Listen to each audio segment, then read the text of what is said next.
hay alguna jurisprudencia que hablan de algunos principios, pero no todos los principios están desarrollados. Y entonces el problema con un principio no desarrollado es que permite el abuso.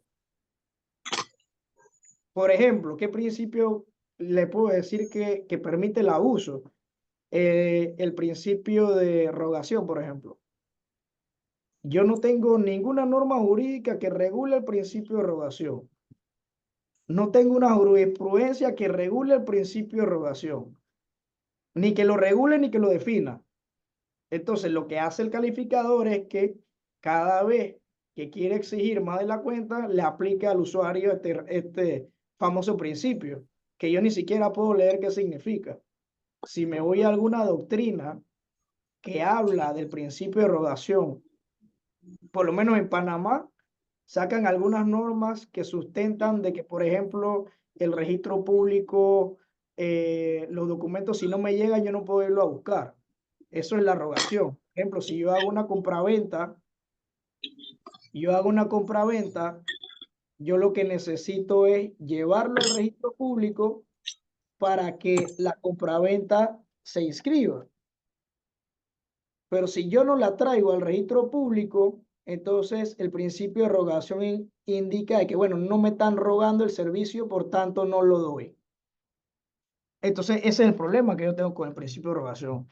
Y llega el momento de que yo le digo a mis calificadores, no, pero ya es que esto se está pasando de rogación a súplica, porque es que ustedes tienen en el sistema, qué sé yo, 5 nuevos estudios y todavía cuando vienen a reclamar, sale el calificador y dice, bueno, que ingresen el nuevo estudio de nuevo. O sea, pero ¿por qué tanto?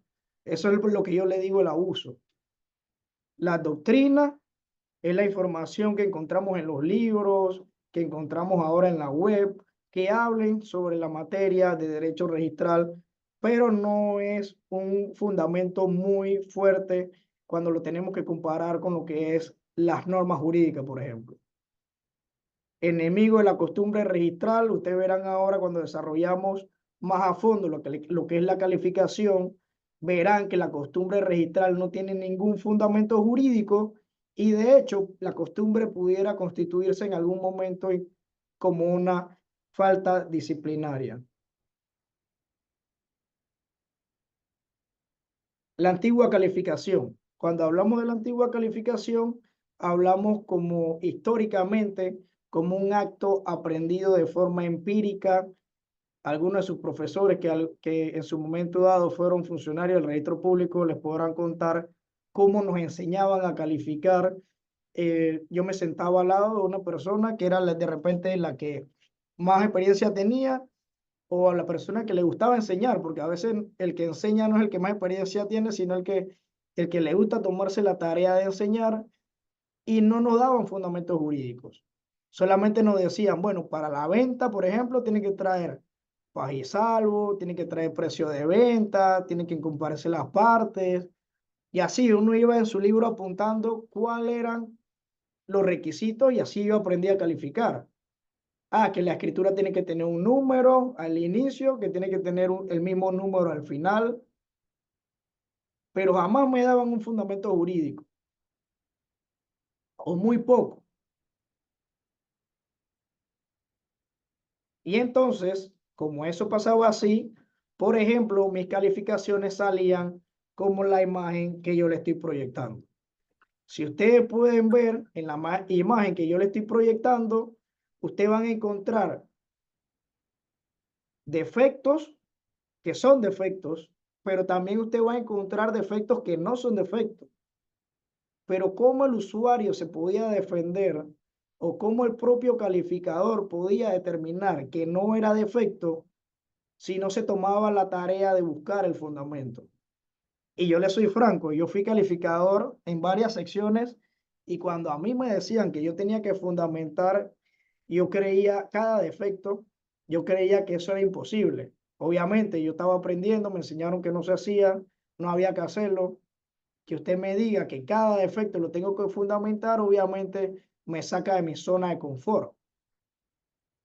Pero luego, cuando fui adquiriendo experiencia, fui capacitándome más, entendí que al usuario hay que darle un mejor trato, porque si yo no fundamento el requisito o la incongruencia de que estamos hablando en la calificación, o me puedo estar equivocando o puedo estar provocando un perjuicio al usuario. Por ejemplo, yo he visto calificaciones que le colocan el defecto al usuario, un defecto que no tiene fundamento, el usuario retira el documento y en lo que lo retira entra un secuestro. Por ejemplo, he visto pasar eso. O sea, que la persona retiró el documento innecesariamente, pero si nosotros hubiéramos fundamentado, ese error no se hubiera dado. Ustedes me dirán ahora cuando abran el periodo de preguntas y respuestas, profe, pero hay gente que no está fundamentando. Sí, sí, yo sé que hay gente que no se fundamenta, pero ya el manual de calificación de nosotros, ya las instrucciones están dadas. El calificador que no fundamente por algún motivo está cayendo en una omisión de sus deberes. Incluso pudiera ser sancionado. Que no pase, bueno, en algunos casos no pasan, pero hay usuarios que sí se quejan. Y se quejan a lo más alto y generan que se sancione a los funcionarios. Así que ya esa decisión de cada funcionario si cumple con los parámetros que se le está dando. En un inicio, fíjense, anteriormente no había fundamento. Comenzamos la primera batalla, hay que fundamentar. Entonces ya aquí fundamentaron, ya comenzaron a fundamentar. Pero fíjense la característica de esta fundamentación.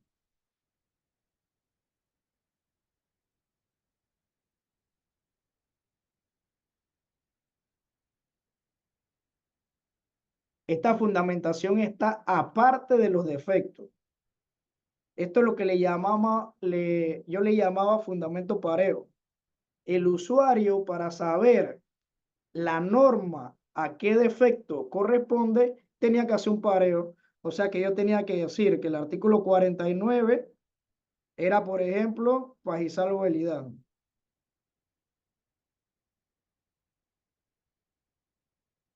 Ya tengo uno.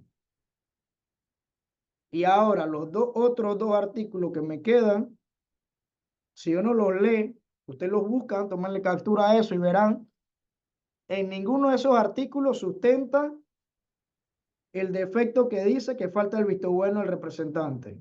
Ni ninguno de los dos artículos representa que falta el pajisalvo del inmueble y mucho menos representa el primer defecto. O sea que, ¿qué me hacía el calificador? Vamos a ponerlo en palabras panameñas. Nos conguiaba.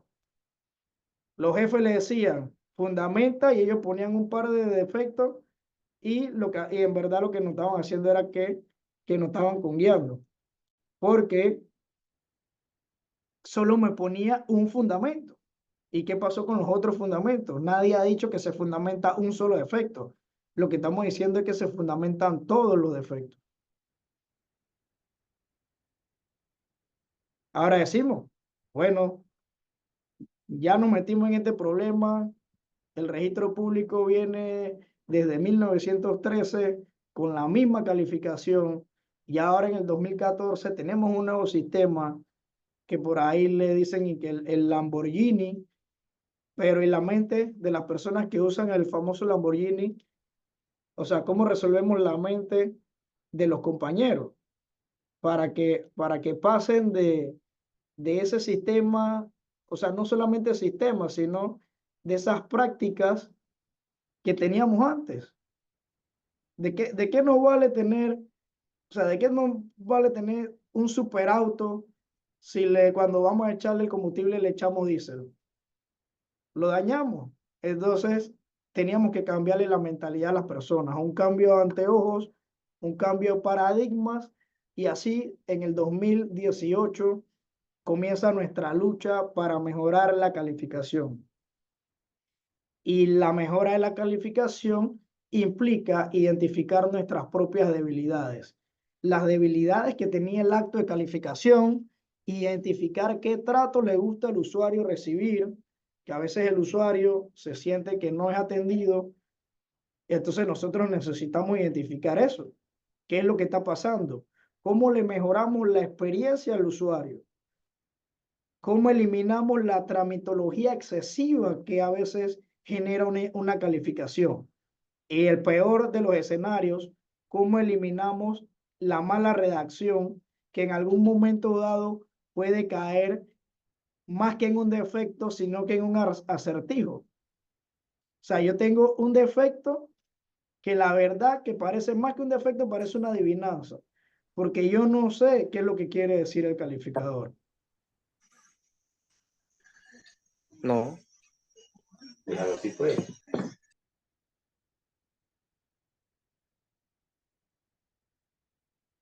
¿Ok? Entonces la recomendación que se hizo fue, bueno, muchachos, ya que con la forma anterior de calificar sentimos que ustedes nos están conguiando, ahora vamos a ser más estrictos. Vamos a calificar, pero cada defecto va a tener su fundamento abajo.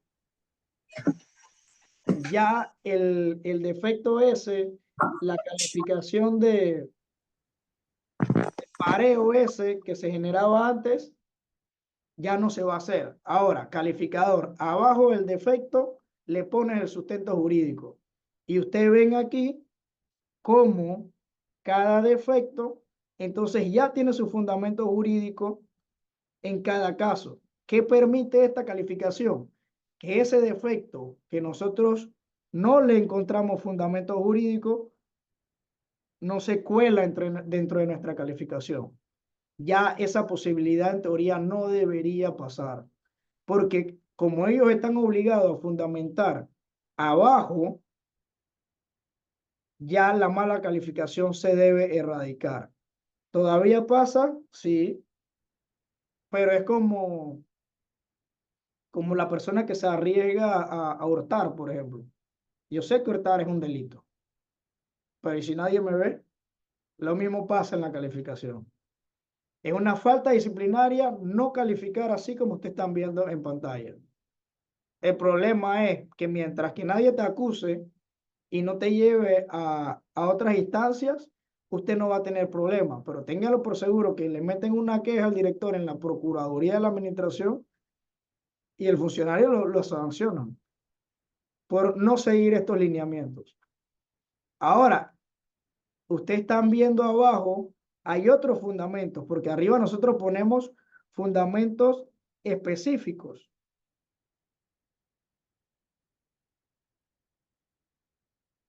Pero tenemos los fundamentos generales. Los fundamentos generales son los que le permiten al calificador calificar. O sea, esos fundamentos generales no me dicen a mí cuáles son los requisitos. Cada trámite tiene su propio requisito particular. Esos fundamentos que antes ponían, porque había calificaciones que solo ponían eso, solo ponían esto, estos fundamentos solamente indican la facultad que tenemos para calificar. Si usted lo buscan y lo leen, usted lo verán. Solamente me dan la facultad para calificar. Pero también me dice, califica con la ley o un reglamento. Si no hay ley y no hay reglamento, no es defecto. Y de esto que yo le estaba hablando, fundamento general, fundamento específico, y como le venía diciendo, el fundamento general es la norma que me da la jurisdicción o competencia de conocer la materia.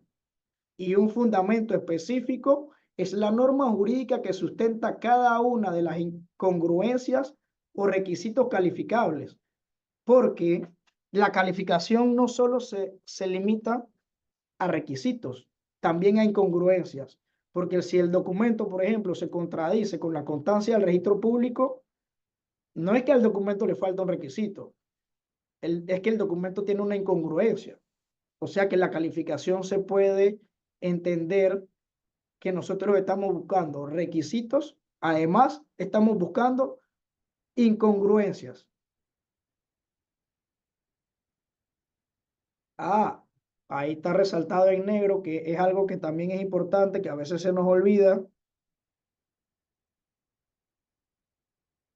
El fundamento específico tiene que decir el artículo, porque a veces en el fundamento específico me ponen una ley entera Entonces el usuario, ¿qué va a hacer?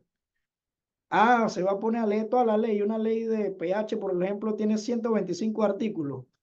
Fundamento jurídico le pone la ley de pH. No, no puede ser así. Tiene que poner el artículo. La calificación en el Código Civil y en el Reglamento del Registro Público. Aquí está el Reglamento del Registro Público, artículo 47. Dice que el registrador podrá suspender la inscripción de los documentos que contengan actos o contratos que carezcan de las formalidades, principalmente que exigen las leyes. Eso es lo que le digo. Si no hay una ley que dice que falta un requisito, yo no me puedo inventar el requisito. El artículo 47 de la ley 38 amplía más.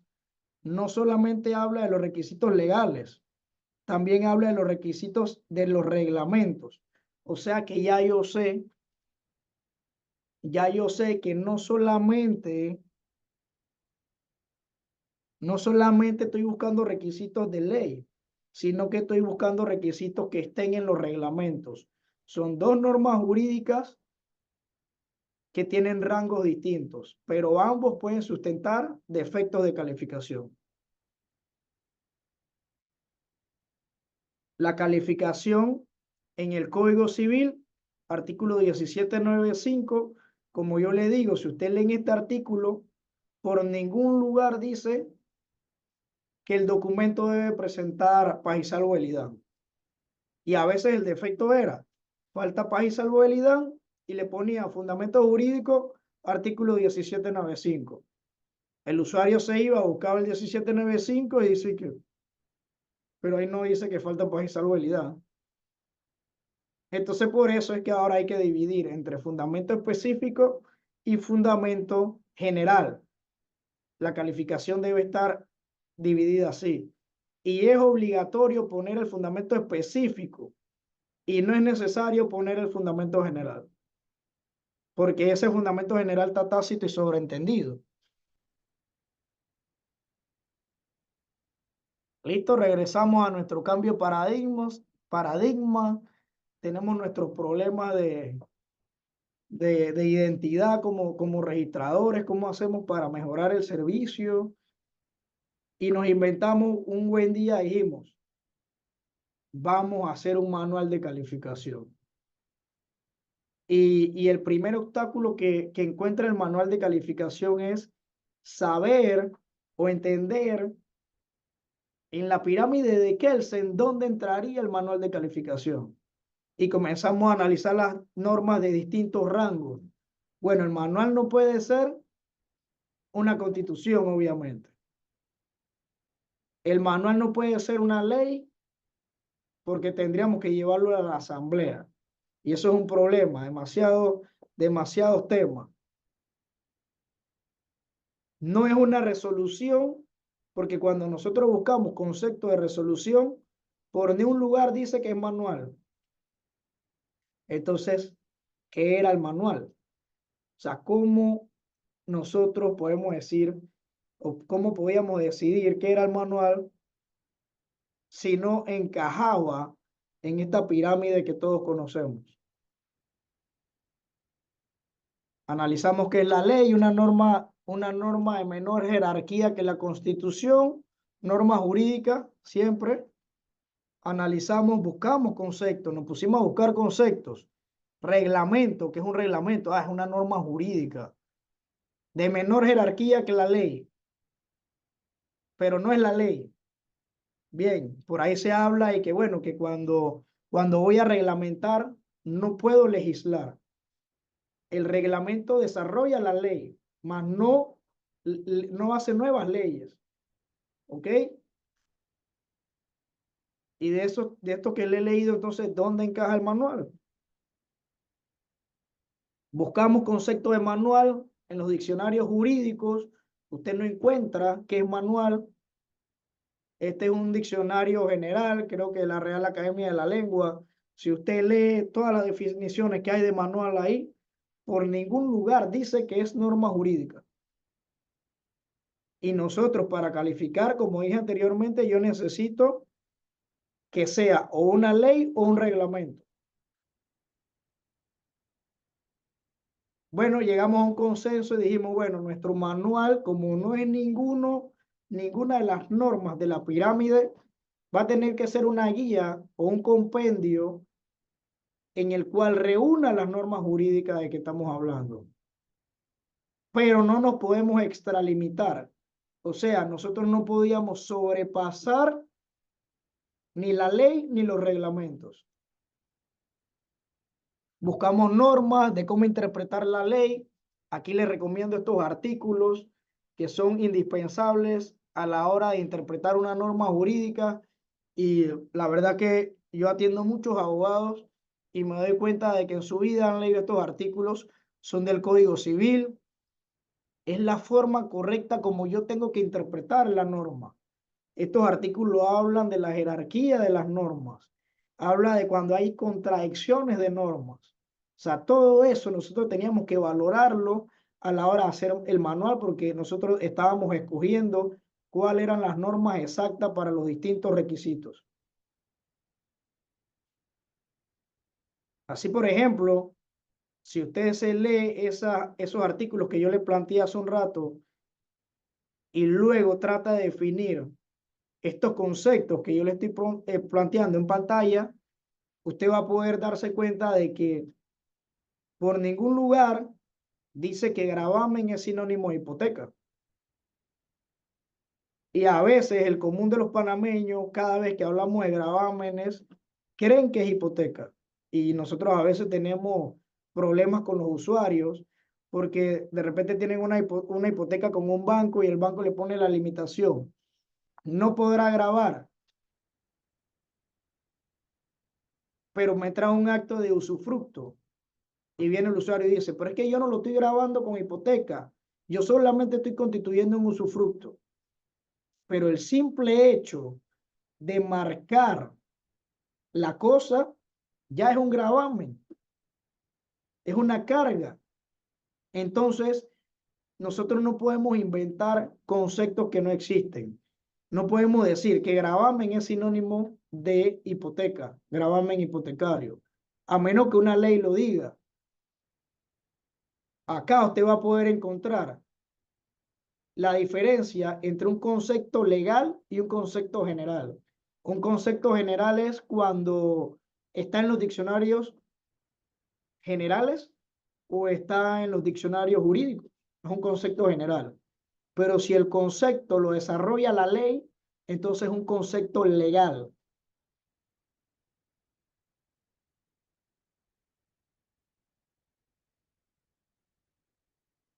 Bueno, ya resolvimos algunos temas, ya tuvimos claro cómo teníamos que atacar el tema del manual y decidimos, bueno, vamos a arrancar con el trabajo, pues.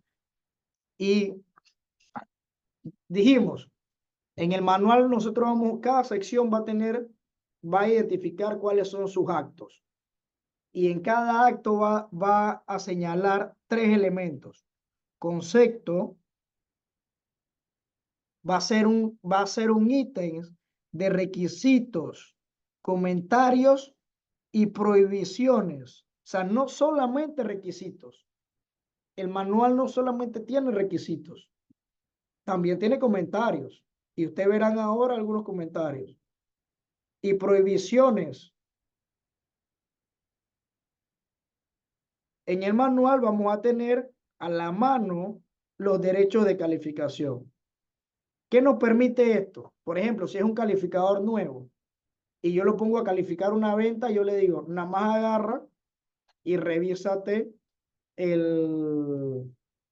la parte de venta y ahí en esa parte, si tú no sabes qué es una venta, vas a encontrar el concepto. Ahí vas a encontrar en un solo lugar los requisitos con sus fundamentos y ahí mismo vas a encontrar cómo se cobra. O sea, hicimos un compendio de cada acto.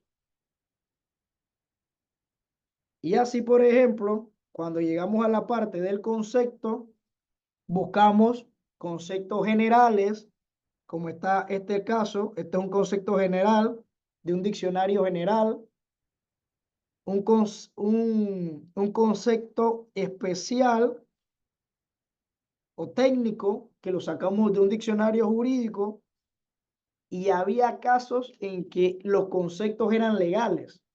O sea que la propia ley o los propios códigos nos daban el concepto. Bueno, eso también lo poníamos.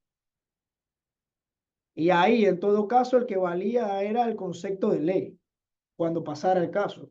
Pero nosotros le poníamos al calificador cada concepto, porque acuérdense que los calificadores no todos son abogados.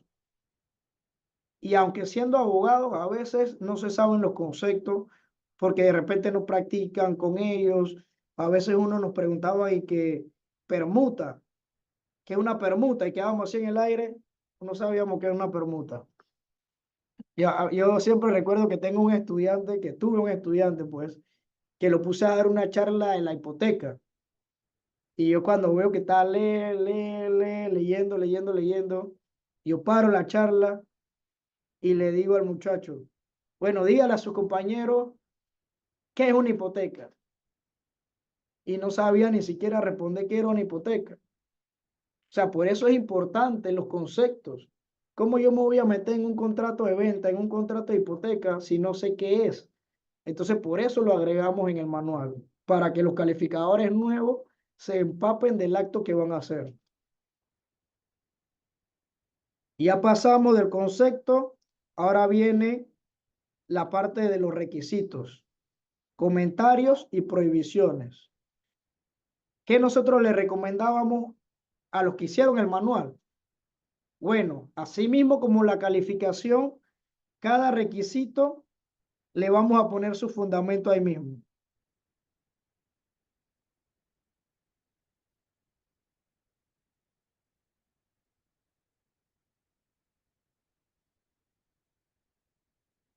¿Lo ven?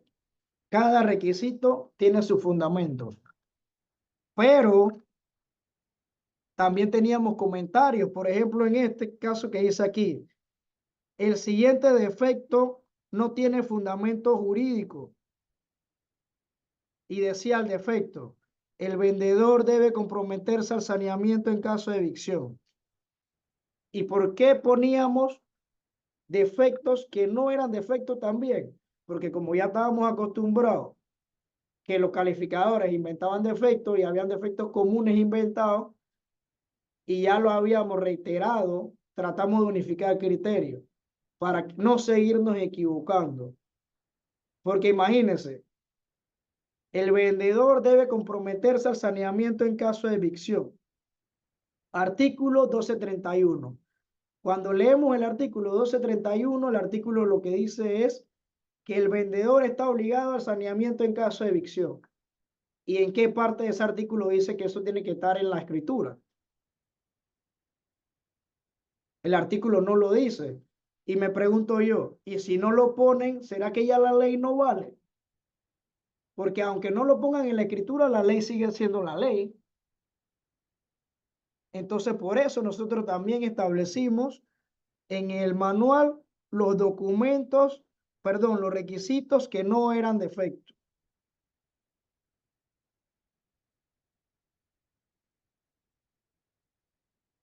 Comentarios, seguimos con los comentarios. Ya nosotros teníamos o tenemos muchos criterios registrales.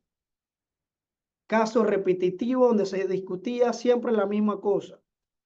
Entonces, por ejemplo, tenemos este caso, los pagisalvos de IDAN. Siempre se habló que el documento uno tenía que presentar el pagisalvo físico. Y todo el mundo se acostumbró a que si no había pagisalvo físico, no se podía inscribir. Pero cuando nosotros revisamos la norma, por ejemplo, en el caso del IDAN, mire lo que dice la norma. No se practicará ninguna inscripción relativa al bien inmueble mientras que no se compruebe que estos se encuentran pagisalvo con el IDAN. Ahí no dice que hay que traer un pagisalvo. Ahí lo que dice que yo puedo comprobar. A veces yo tengo una calificación de una entrada que no tiene pagisalvo, pero si miro la de abajo, ahí veo el pagisalvo y puedo comprobar que está pagisalvo. Bueno, uso ese pagisalvo. Buenas noches, licenciado Sugasti Dígame, y público pase la presente. hora. Vamos, sí, sí, sí, no, yo estoy desde el inicio, no estoy de inicio aquí con la profesora, pero estaba el celular y después entré de la laptop. Lo que le iba a comentar que los comentarios, las preguntas y respuestas las vamos a hacer al final, igual que ayer, la Ok, mecánica. Y estamos, aquí intervine para recordarle a los estudiantes que pueden escribirle al celular de la profesora Liliana Torres para las preguntas que ella luego se las va a realizar a usted directamente, las preguntas igual que la mecánica del día de ayer, ok, pero como algo rapidito aparte, ahora que usted está explicando, he llevado la secuencia de su atinada explicación. La parte esta de los pajisalvos, le quería comentar qué tan cierto es que acá en Chiriquí se va a comenzar a pedir nuevamente en la regional el pajisalvo de la taza de aseo, porque tengo entendido que ya no se estaba solicitando porque había así un tema de que tenía que ver algo con esto que usted está explicando de la normativa y demás. Pero sí quería estar clara porque en efecto hay unas transacciones que están realizando unos clientes míos y estoy próxima a ingresarla y necesitaba saber si había que incorporar, anexar el pajisalvo de la tasa de aseo. Y muchas gracias de antemano por su participación nuevamente y por su amable respuesta. sí, el pajisalvo del aseo actualmente solo se está pidiendo en la sede central porque el único municipio que tiene el control de ese tema es el municipio de Panamá, por la autoridad de aseo. Pero todos los otros municipios, lo que pasa es que se creó la norma, pero los municipios no estaban preparados para el tema de emitir los pajisalvos. Entonces se dejó de pedir a todos los municipios que no están preparados. Pero si el municipio, por ejemplo, algún municipio de Chiriquí les avisa al registro público, ya estoy listo, entonces me tocará a mí pedir el pajisalvo. Situación que es muy compleja para nosotros, porque nosotros lo que le decíamos a ellos era que habría que crear un solo pajisalvo único, pero lo que me están generando es pajisalvo por municipio. Usted se imagina cuántos municipios hay en el país. O sea, los calificadores nos vamos a morir cuando eso pase. Por eso es que Así es. siento yo que eso hay como que centralizarlo en la autoridad de aseo, cosa de que el municipio le mande la información a la autoridad de aseo y sea una sola autoridad que emita esos pajisalvos. Muchas Sí, gracias. ok, ok, ya terminamos el tema de lo que son los requisitos y comentarios y finalmente tengo lo que es la parte del manual donde se habla de los derechos de registro y ahí el calificador tiene a mano, sin necesidad de pasarse a otra norma.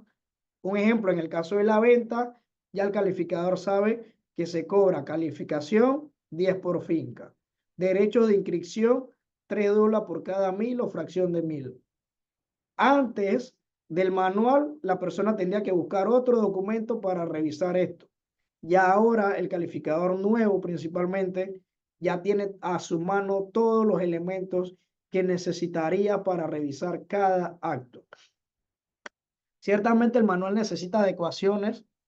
Hay secciones, por ejemplo, registro inmobiliario, que hicieron mal. Por ejemplo, podemos decir que la tarea no la hicieron como yo la estoy recomendando en este momento y tal vez colocaron defectos que no tienen fundamento. Usted lo verá, si usted compara la parte de propiedad horizontal en el manual y póngase la tarea los profesores a los estudiantes para que usted vea en la parte de propiedad horizontal, si usted lo compara con bienes muebles, inmuebles o Panamá 1, usted verá que la fundamentación no es igual. Incluso se citaron fundamentos que no estaban ni vigentes ya. Pero fue nuestra primera práctica creando un manual y algunos dicen, bueno, peor era antes, pero ya estamos trabajando en tratar de mejorarlo.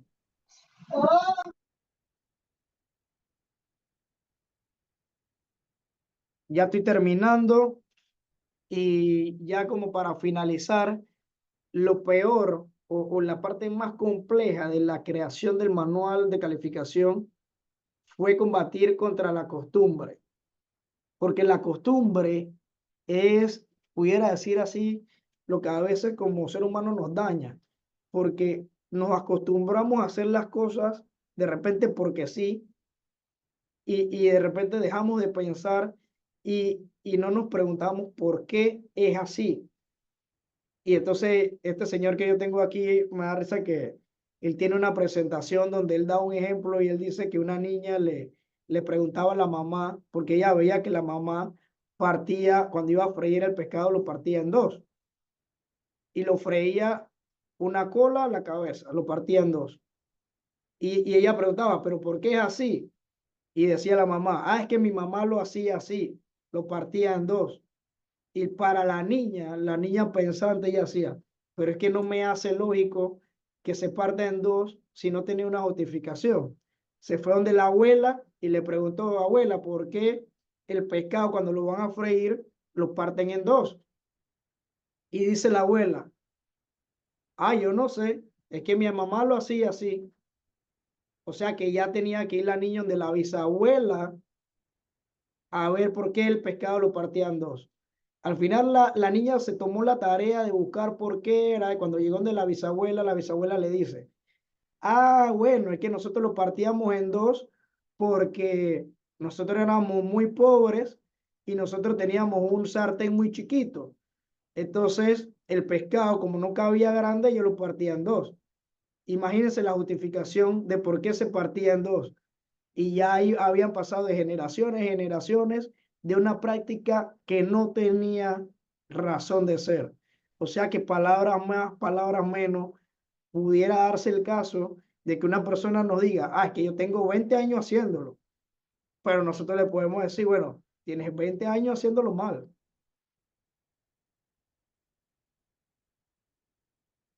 Y aquí para terminar el tema de lo que es la costumbre encuentra regulación como una prohibición. La Ley 38 del 2000 se prohíbe establecer requisitos o trámites que no se encuentren previstos en las disposiciones, legales y los reglamentos. Entonces, eso pudiera ser o general constituir lo que es una falta disciplinaria para el calificador. Yo me acuerdo que antes había calificadores, ya no los escucho mucho, que decían, fundamentalo. Y cuando fundamentaba ponía costumbre registral. Imagínense ese fundamento en comparación a lo que yo le estoy proyectando ahora mismo. Su costumbre registral, la verdad que se salía en su totalidad de lo que en verdad contempla las normas que regulan el derecho administrativo, pero ciertamente el registro público es como un híbrido, porque nosotros tenemos una parte judicial y una parte administrativa, pero el calificador se debe enmarcar en la parte administrativa. Él no puede establecer requisitos por costumbre. Ok, ya con esto yo entonces concluyo lo que es la presentación y podemos abrir el periodo de preguntas y respuestas para ampliar un poco más de lo que es la calificación o cualquier tema que le esté preocupando a nivel de registro público. Como no, muchas gracias, licenciado Sugasti. La licenciada Torres tiene ya una serie de preguntas que va a iniciar con las mismas. Y nuevamente exhortamos a los apreciados estudiantes que si tienen alguna pregunta, por favor, le escriban para poder formularse a licenciado. ¿Sí? Es el momento de que ustedes pregunten, que aquí tenemos al idóneo, a la persona, ¿verdad?, que tiene amplios conocimientos para responder al respecto. Así que de inmediato la profesora Torres, tiene la palabra, profesora Torres. Gracias, profesora Esther. Bueno, el tema de la costumbre realmente, licenciado, es un tema no solo dentro del registro, sino también fuera del registro, porque los usuarios a veces también hablamos de costumbre y tendemos a decir, sí, pero es que en otra escritura similar me lo inscribieron y ¿por qué ahora no? Entonces ese es otro temita también con la que hay que estar peleando. ¿Por qué? Porque se han hecho a veces unas malas inscripciones y luego el usuario desea que se continúe con ese mismo patrón porque en algún momento pues se le aceptó. Así que creo que el tema de la costumbre está dentro del registro y está también fuera del registro. Ok, la primera pregunta que tengo hace referencia a los espacios en blanco que establece el Código Civil y la pregunta va enfocada a que hay veces que se han puesto algunos defectos donde el espacio en blanco es mínimo, menos de 1 centímetro, y sabemos que realmente el sentido de los espacios en blanco es para que en esos espacios no se escriba o se altere la escritura. Pues la persona indica que en menos de 1 centímetro que pudiese alterarse la escritura y que pues si es viable que le tiren para atrás la escritura o se la califiquen defectuosa por un microespacio que hay.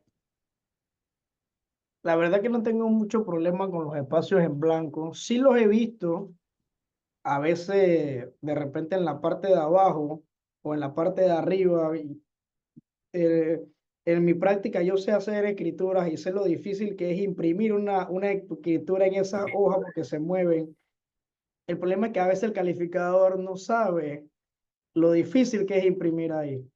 Entonces tal vez se pone extremista y que bueno, abajo queda un espacio que parece una línea, pero si uno cuenta la línea hay 30 líneas. Ahora, ese tema de los espacios en blanco, siento yo que se puede decir que se ha superado con el tema de lo que son los escaneos de las imágenes, porque una vez que el documento entre, así sea el espacio mínimo, ya hay constancia de qué fue lo que se inscribió. No era como en el tiempo de antes, que cuando uno traía la escritura no quedaba la imagen y la persona pudiera en ese espacio llenar algo. Pero, o sea, ciertamente es de que en esos casos pudieran ustedes mandar un correo al correo de Info Registro Público, Registro Informa, y ahí se pudiera hacer la posibilidad de debatir los temas, porque yo desde que estoy acá arriba en DINCRECE solamente he visto un caso así, y lo debatimos y se pasó. No pasan muchos, no sé si en Chiriquí estará pasando que le paran muchos documentos por eso, pero si pudiera entonces llegar a un acercamiento con ellos para ver hasta qué punto es de, la verdad que tiene fundamento, pero hasta qué punto vamos a ser extremistas, por ejemplo. Pues yo en lo particular, cuando es así, recomiendo inscribir, pero obviamente hay gente que de repente si no habla conmigo y, y lo tiene bien fundamentado, le pone el defecto, pero son temas que se pueden debatir. Excelente. Muchas gracias. La siguiente pregunta dice,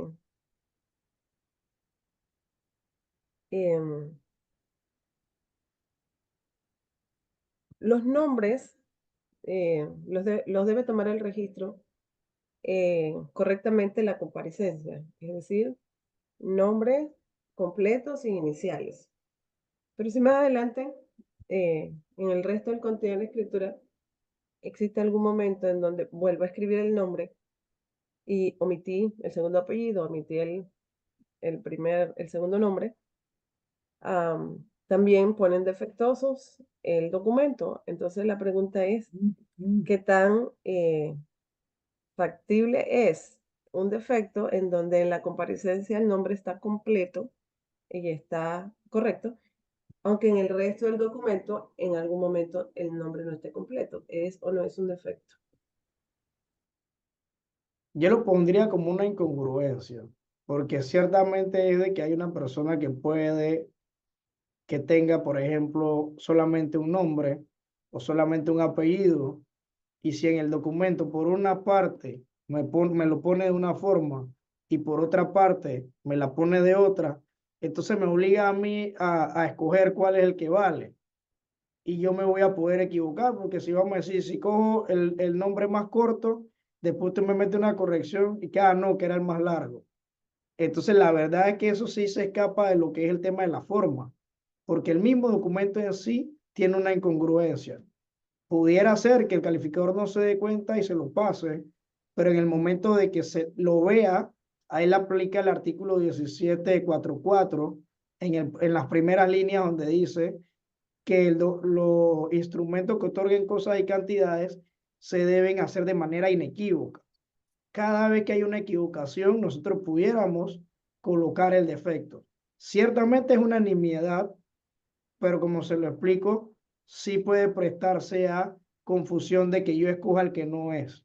O sea, cada vez que usted me da la oportunidad a mí de decidir, entonces me puede obligar a mí a equivocarme. Y si escojo el nombre que es el que está errado y el que usted quería que escogiera era el otro, entonces ya hay ese conflicto, ¿no? La única forma de poderlo corregir después va a ser que usted me presente una escritura, porque ni siquiera que me traiga el certificado de nacimiento, porque no sería suficiente, no es la forma, tendría que venir en escritura pública.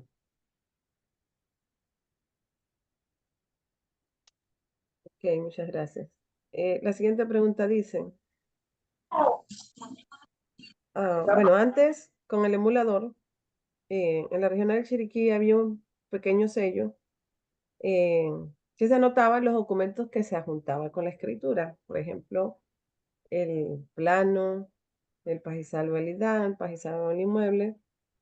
En los casos donde no utilizamos telemática, que con el sistema Futurec yo estoy presentando esos documentos, la pregunta del usuario es, ¿por qué ya no se pone el sellito donde se anotaba lo que yo estoy adjuntando? Porque señala que, dice el estudiante, hay veces que entrego el CD y no aparece la imagen del plano y me lo marcan como defectuoso. Entonces no tiene cómo probar que realmente cuando ingresó por diario, el CD estaba en la escritura. ¿Qué mecanismo podría utilizar el registro en ese sentido? Bueno, ahí sí le voy a tener que averiguar quién mandó a quitar eso, porque la verdad que no sé por qué lo quitaron.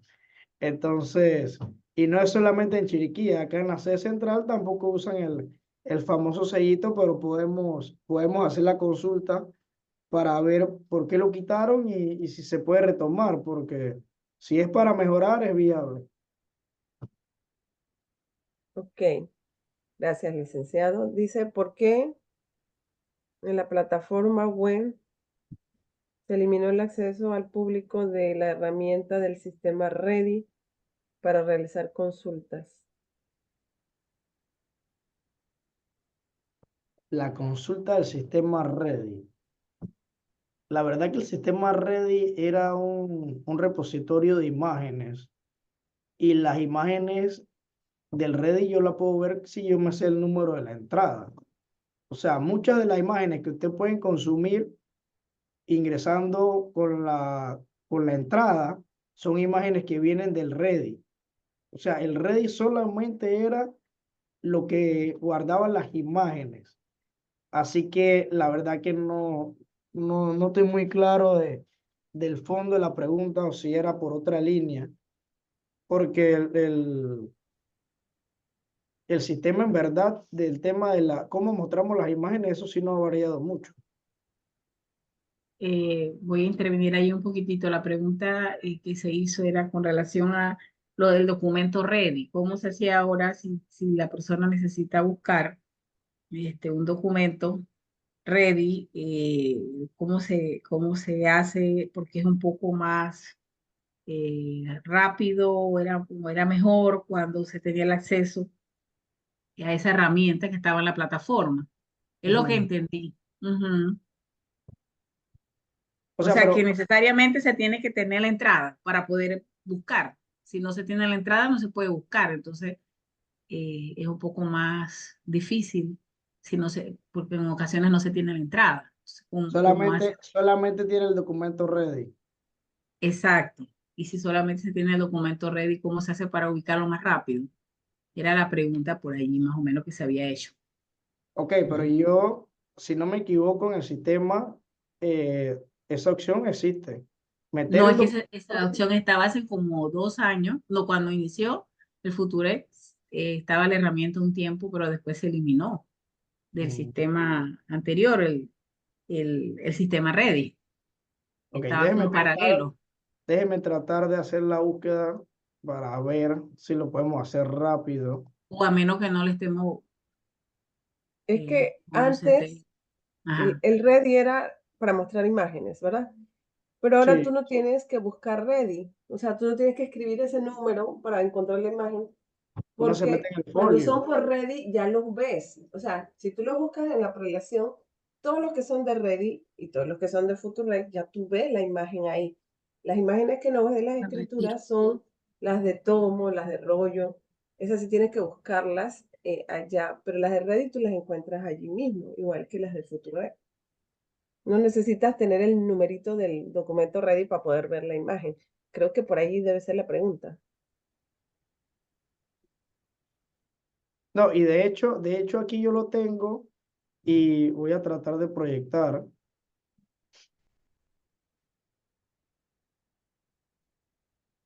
Por suerte me salió rápida la investigación.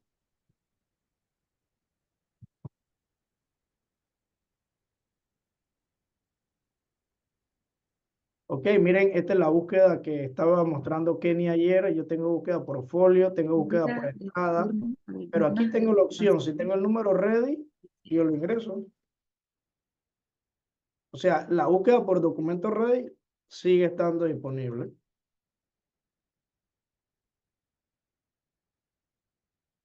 Sí se ve.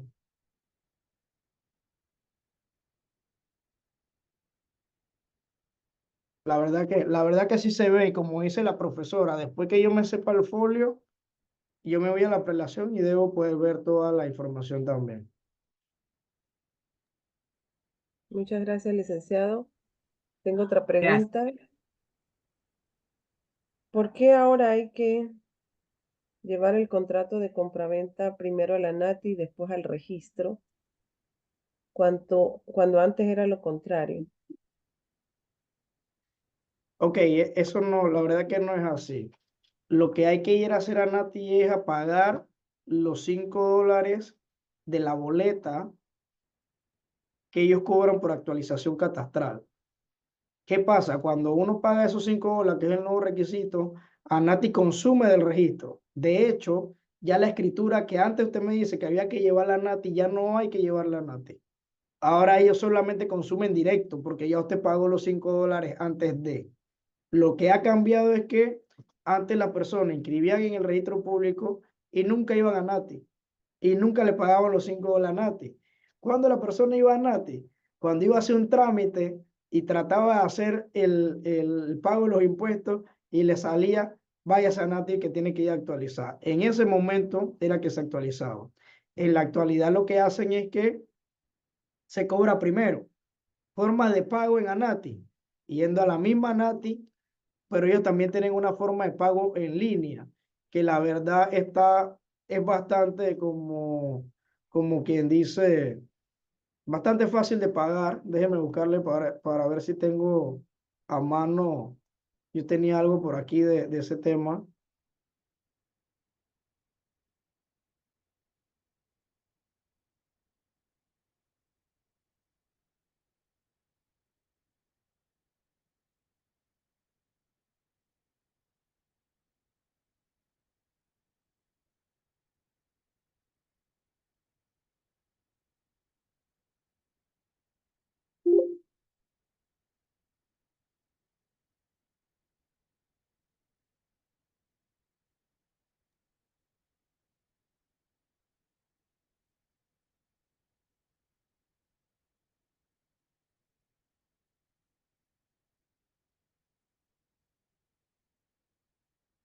Profesora Liliana, ¿hace la pregunta o le puedo hacer una pregunta al licenciado Sugasti?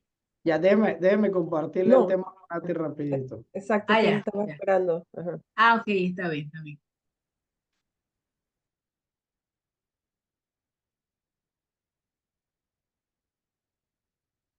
Sí, es que esa pregunta del pago a Nati nos hacen mucho, entonces yo hice como un pequeño instructivo, ya se lo comparto.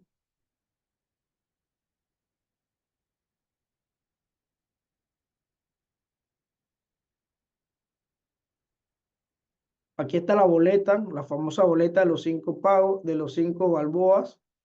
y entonces uno puede o la paga en ANATI o uno se ingresa, ellos tienen en la página web de ellos, uno ingresa aquí donde dice caja en línea, en la área de pagos, le sale esta opción actualización catastral, uno cliquea ahí.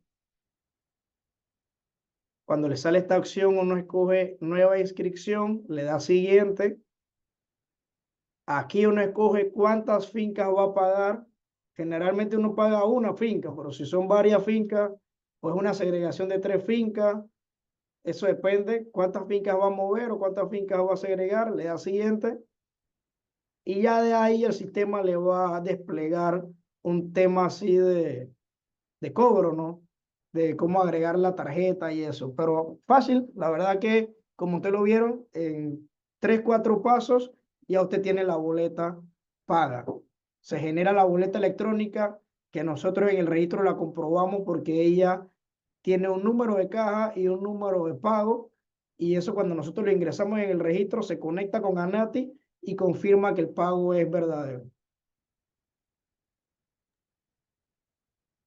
Ok, muchísimas gracias.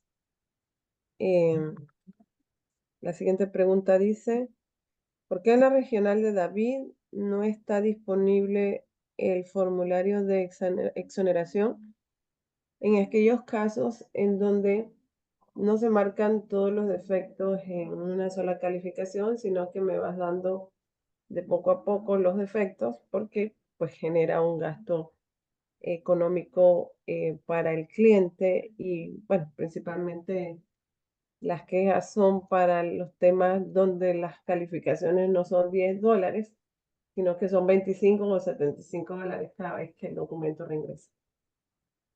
Bueno, ahí la verdad que en teoría yo entiendo que los directores regionales tienen la facultad, porque más que un formulario es la facultad.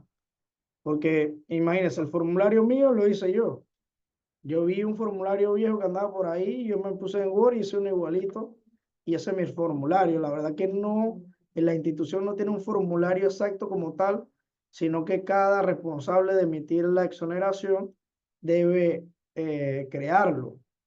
Así que ahí lo que puedo hacer es que preguntarle a Damaris si ella sabe algo, inmediatamente le chateo y esa parte sí le tendría que contestar a la profesora ya por WhatsApp. Así que le voy a estar preguntando y bueno, ella me explicará cuál es el tema que hay en Chiriquí, pero en teoría, si nosotros nos equivocamos, eso nosotros le llamamos calificación incompleta, nosotros tenemos que exonerarlo. Muy bien. Quedamos pendientes esa respuesta, licenciado. Sí. Bueno, hay un estudiante que quiere saber qué sanciones se le puede aplicar a un funcionario del registro público que aplica defectos, que no son defectos y que genera un gasto en el usuario. Es decir, luego se comprueba que realmente lo marcado no era un defecto. O sea, ¿cómo se dice? El reglamento interno, si usted busca, porque eso está disponible también en la web, usted busca el reglamento interno, usted mismo pueden darse cuenta las faltas en las que nosotros podemos caer. Por ejemplo, casualmente hoy, ya se me quitó la rabia, pero yo quería sancionar a una funcionaria porque le puso como defecto al usuario presente memorial en asesoría legal. Y ya yo le había dicho en reiteradas ocasiones de que eso no es un defecto, que si la corrección está muy difícil, que busque ayuda, pero que no mande al usuario para asesoría legal. Porque ¿qué pasa? Asesoría legal me llama y me dice, hay un usuario que quiere presentar una corrección y eso no es en asesoría legal.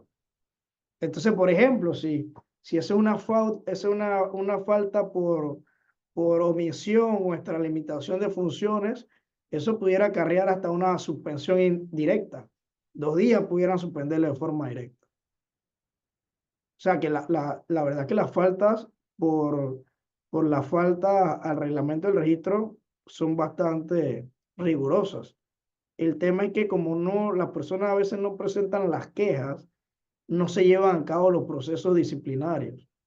Solamente se quejan con el calificador, pero no exigen que se le ejecute la sanción. Y entonces, como no se hace de oficio,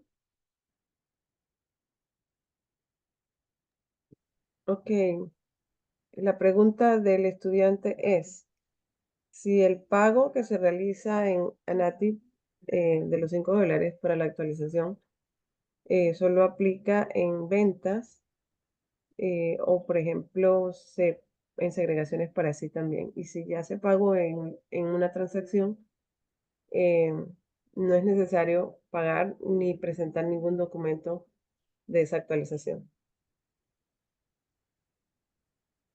bueno, si usted se lee la norma lo que dice es que ese pago se debe generar casi para todo. De hecho, la propia norma tiene cuáles son las excepciones a el que no paga los $5 y plantea, de lo que recuerdo es, creo que lo que dice es que cuando son titulaciones masivas y esas cosas, órdenes judiciales, sentencias, órdenes judiciales como secuestro y esas cosas, pero como la síntesis o el marco regulatorio es donde la propiedad cambia de titular. Siempre que haya un cambio de titular, entonces va a aplicar la actualización. Por ahora no aplica, no se lo estamos aplicando, por ejemplo, para hipotecas, cancelaciones, pero si usted habla con la gente de ANATI, la aspiración de ellos pudiera ser llegar allá, de cobrar para todo, porque en teoría ellos quieren tener una actualización de todo lo que se mueve en la propiedad. Pero por ahora, siempre que usted piense que va a haber un cambio de titular o una actualización de un titular, entonces paga los $5. Hay un estudiante que quiere saber cuál sería la forma más cercana de tener conocimiento directo con los memoriales que van a asesoría legal, porque si bien es cierto en el sistema se muestra los trámites que se van realizando dentro de la finca, pero a veces pasa un mes o 2 meses donde no se ve ningún cambio y pues desde Chiriquí viajar a cada rato para poder conversar con los asesores pues bastante complicado. Si existe una vía más directa sin tener que viajar hasta allá para saber exactamente qué están pasando con los memoriales. Bueno, yo entiendo que asesoría legal tiene su correo y a veces ciertamente tal vez no lo contesten a tiempo, pero si es para no viajar, en el correo pudiera resolver ese tema, que es el correo que tiene asesoría legal. Déjenme tratar de buscarlo, para ver si lo tengo a mano rapidito, para pegárselo en el chat.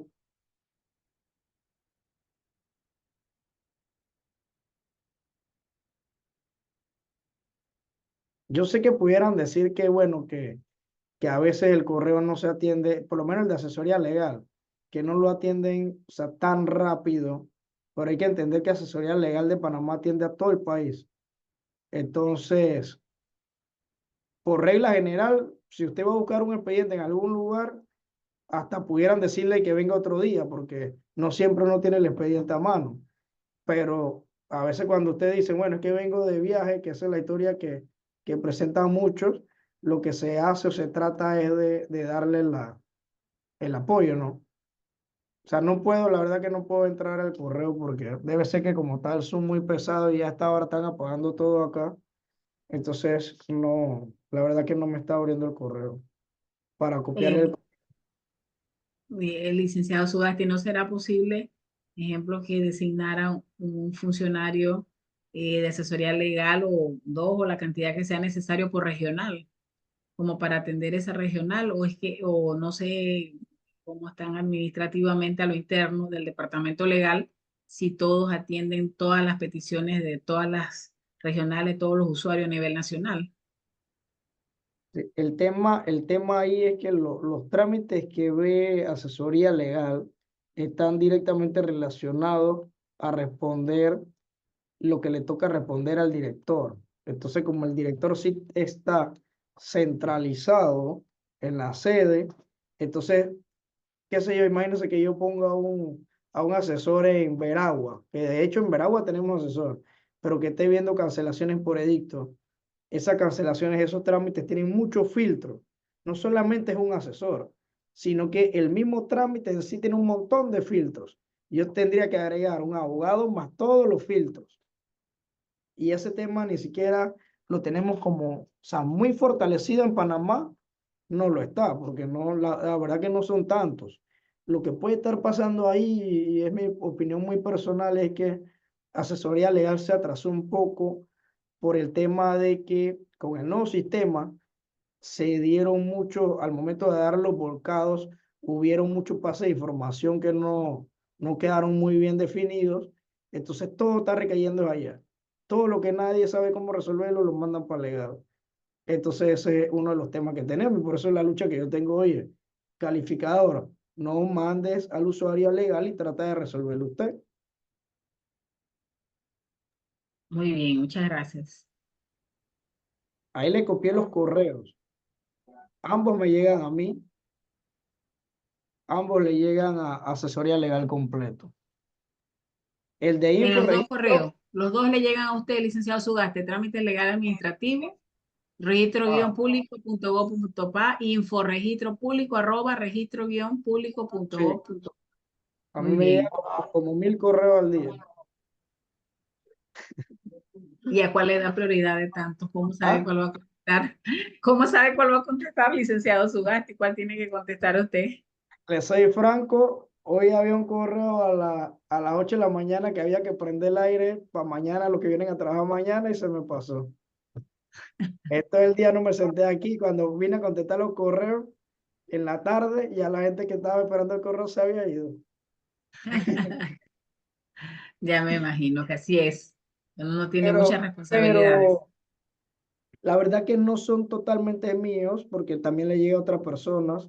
En el de Increce, que es el inforegistro, hay unas secretarias que también le llegan. Entonces tenemos como un método que ellas van filtrando. Ellas van, agregan en una carpeta compartida que tenemos en un Excel compartido todos los correos. Y los que son míos, que ellas deciden que, bueno, eso lo tiene que atender el jefe, ellas me le ponen un detalle ahí que ya yo sé que son para mí. Entonces en la tarde que yo logro sentarme, yo busco cuáles son los míos, son 20, entonces atiendo eso. Y ya ellos me delegan para los demás. Por ejemplo, si me llega un correo y me están preguntando algo de una regional, ellas mismas le pasan el caso a la regional. Regional de Chiriquí, mire, apóyennos con este caso. Y ya yo no tengo que responder los 1000, porque eso sería y no. Sí, exceso de correos.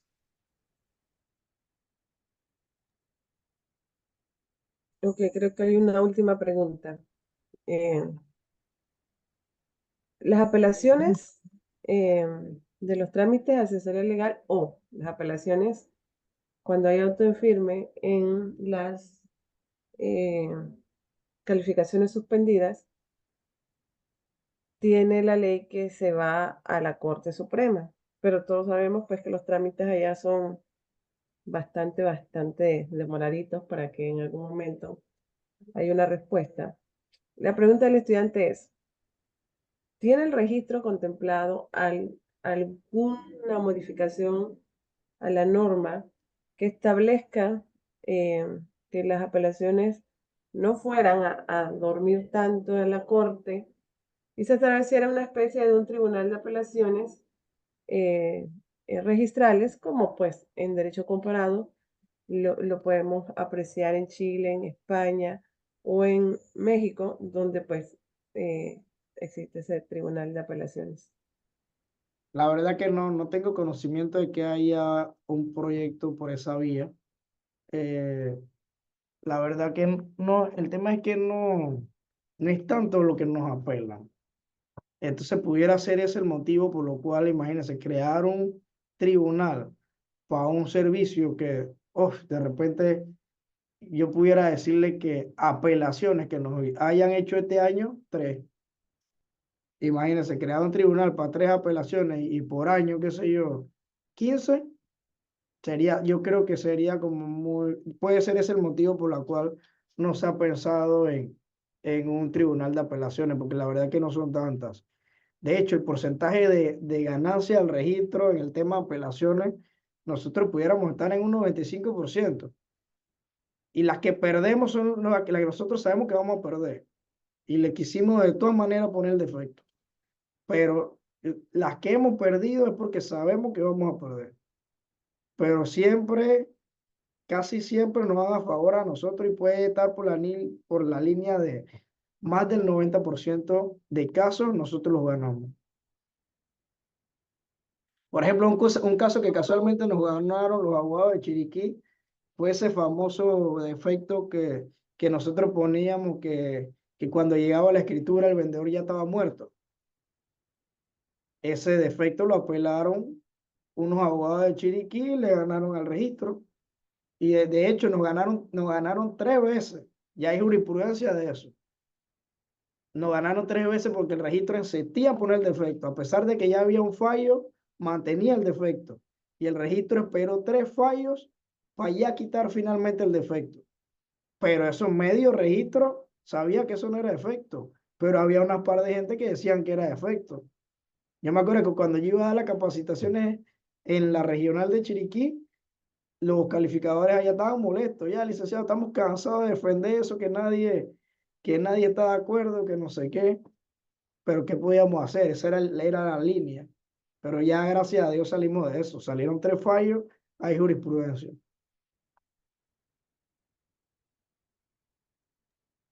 Gracias, licenciado. Creo que ya esta debe ser la última pregunta. Existe un término para que las solicitudes, los memoriales que vayan a asesoría legal finalicen, o es simplemente de acuerdo al tipo de trámite que manejen. Eso depende del tipo de trámite y el volumen que tenga el abogado que lleva el caso. Recomendación que le puedo hacer para que su trámite de repente fluya un poquito. Usted lo presenta, espera 2 semanas, calendario, manda un correo a trámites legales. Llega de nuevo, pasa 15 días más y así uno lo lleva como de 15 en 15, porque tampoco hay que abusar, porque si no, entonces le van a dejar de prestar atención.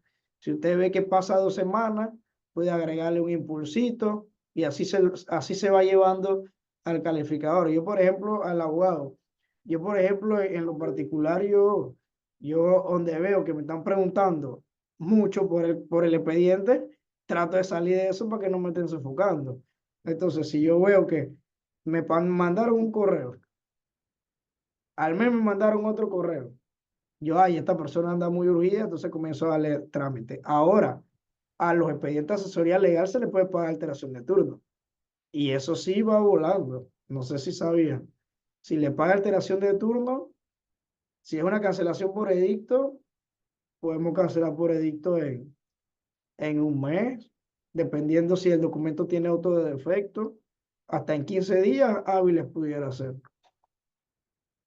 Eso sí ha funcionado en asesoría legal, el pago y la alteración de turno.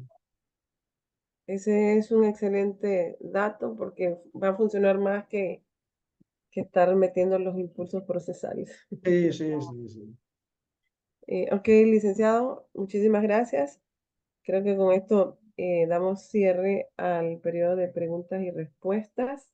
Reiteramos el agradecimiento, la paciencia y el tiempo que ha dedicado tanto a la universidad, a la facultad, principalmente a nuestros estudiantes, que es lo que buscamos, ¿no? Aumentar el conocimiento que ellos tengan dentro de esta carrera.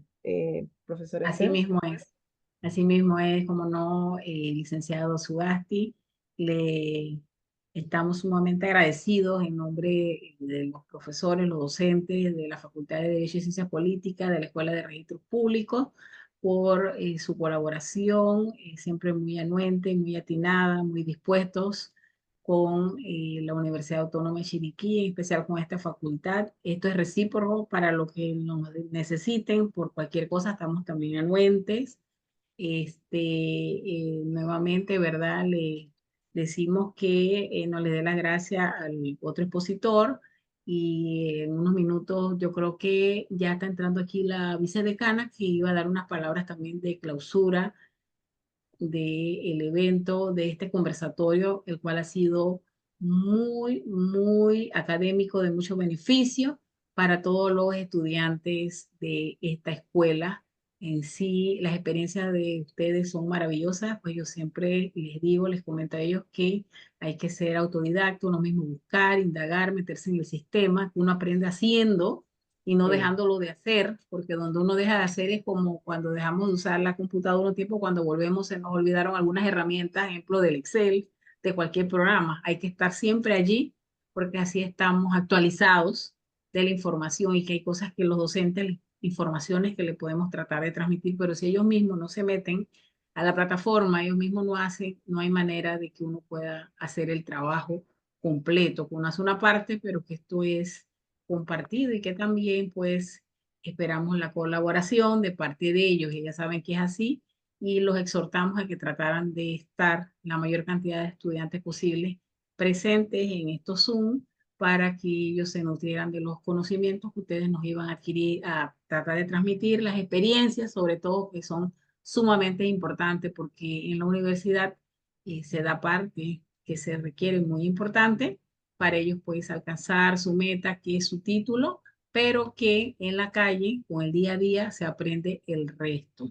Todos los días es una experiencia y que todos los días todos aprendemos, que no nos la sabemos todos. Todo el mundo aprende todos los días, porque siempre hay algo nuevo que aprender y debemos estar en eso así abierto al cambio, sea que estemos de este lado como usuarios del sistema o que estemos dentro del registro público, siempre debemos de estar anuentes a que pueden haber cambios y que uno debe estar pues muy, muy anuente al cambio y no nos debemos resistir al cambio, que a veces tendemos a eso, a mantenernos, como decíamos, en ante la costumbre, que no es amiga de nosotros, que debemos de estar anuentes a cambiar y que utilizar aquellas plataformas, aquellas aplicaciones que nos van a enriquecer académicamente, porque hay otras que solo nos hacen perder el tiempo. Son aquellas, ¿verdad?, de índole social, que solamente pues, tienen otros propósitos, pero que las académicas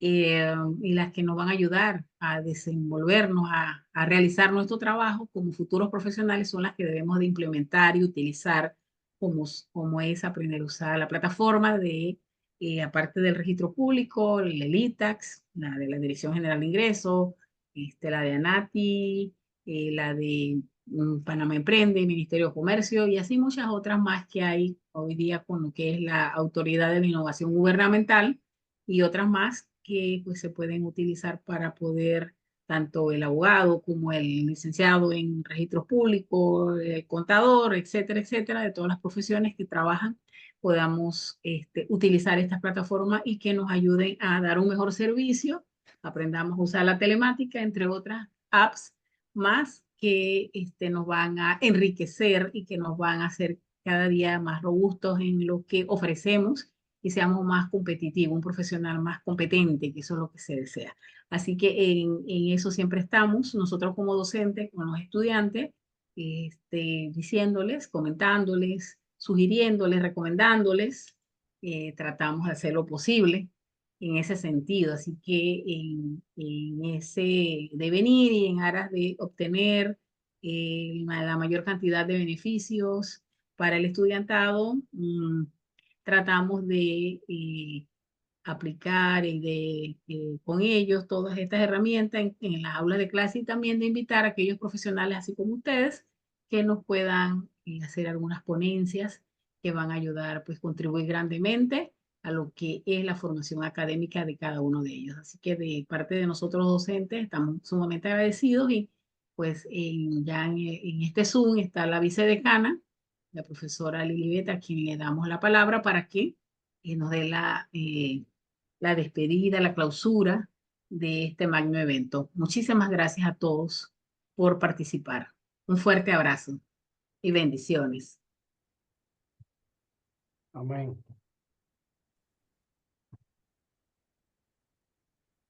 Profesora Casasola tiene la palabra.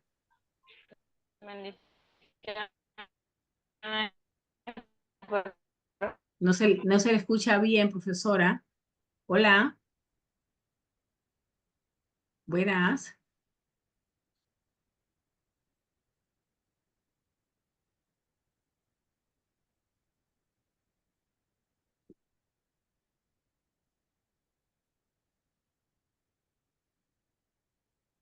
¿Usted escucha, profesora Torres?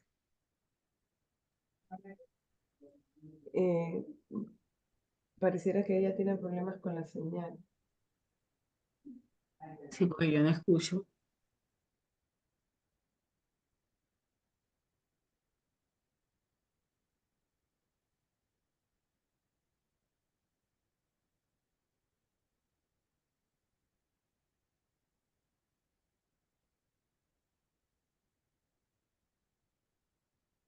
Bueno, por mi parte, mientras que si llega a la profesora, yo voy adelantándome. Ay, Mi sí, despedida. gracias, licenciado.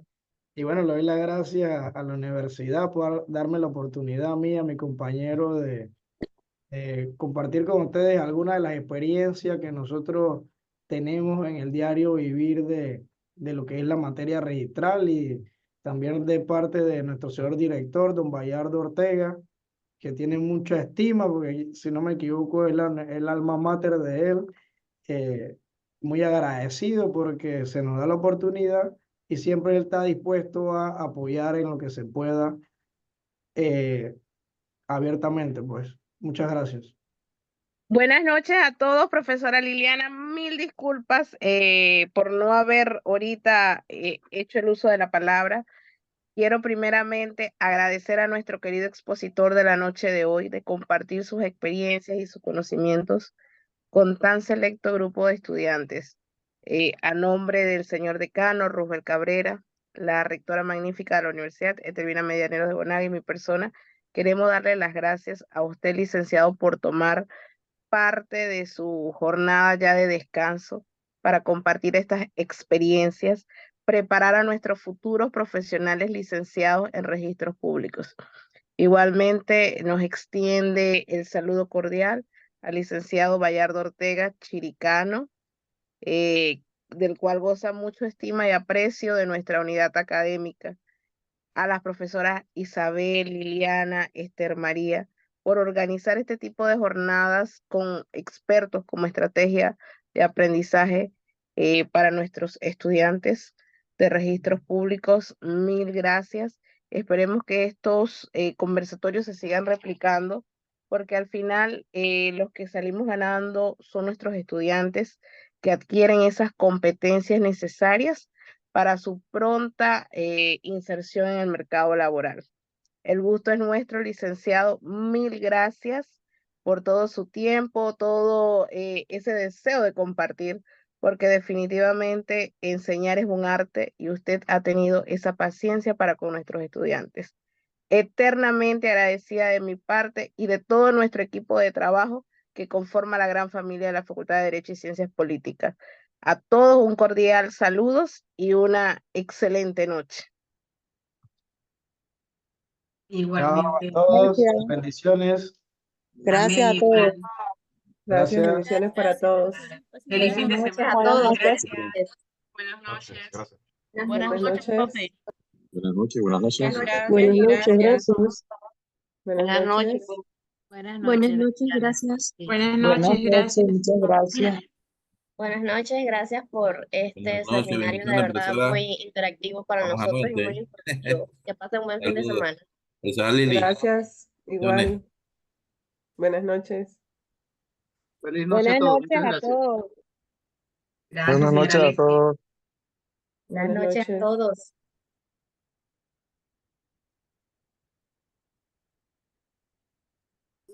Buenas noches. Buenas noches.